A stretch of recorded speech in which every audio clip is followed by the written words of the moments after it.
That is the great mystery, the great question. Who am I talking to? And I have a whole chapter called Who or What is Listening?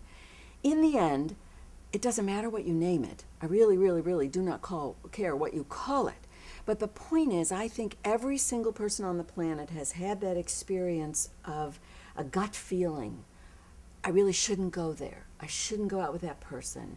I shouldn't pick up the phone. I shouldn't hire that person. I shouldn't take that job. Now, in the moment, not very many of us pay an ounce of attention to that intuition. It's only later that the job doesn't work out, the date doesn't work out, the marriage doesn't work out. And then you go, I knew that, I knew that, I knew that. That gut, that feeling, that inner intuition, it's in everybody. So all this kind of writing does is give you an opportunity 10 or 15 minutes a day to tune in into that inner knowing that's right here, always been here. All this does is get you in touch with it and turn up the volume so that you can finally trust your knowing. And the next time you get the intuition that maybe you shouldn't do that, you'll trust it and you won't do it, and you'll feel better, you'll feel stronger, you'll feel more confident that your intuition is speaking to you in a way that you trust and understand.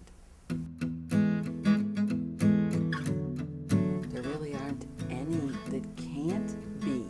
There isn't anything you can't put on this page. When I was going through the divorce and I was just racked with anger, just black. You know, any thought that any words came out of my mouth and anything I wrote on this page, it wasn't pretty. But it was safe to put it here. So I joked that I wasn't writing, I was vomiting onto the page. My story just came pouring onto the page, and I asked really intense, I expressed intense emotions, and I asked really hard questions. There isn't anything you can't ask.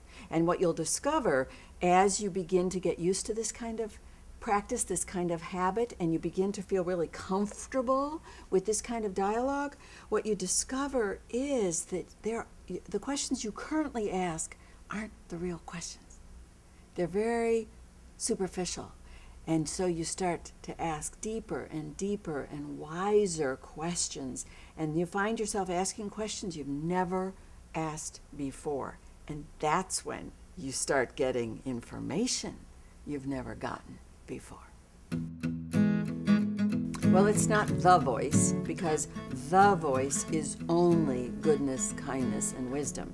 But it's still voices, because you think you're sitting here by yourself. You are so not sitting here by yourself. You've got your mother and your father and your teachers and English teachers and spiritual teachers that maybe wasn't the best possible experience in your life, and ex-boyfriends and lovers and bosses.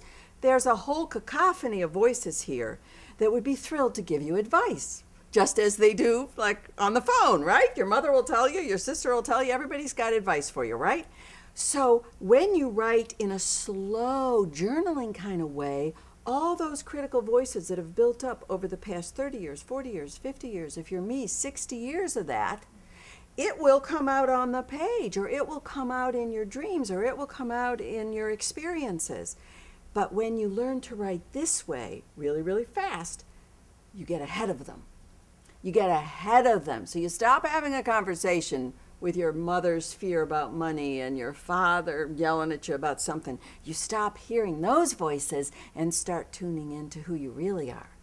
And I call that your soul, at that level where it's wise and it's good and you're confident and you feel good and you know that what you know is the truth.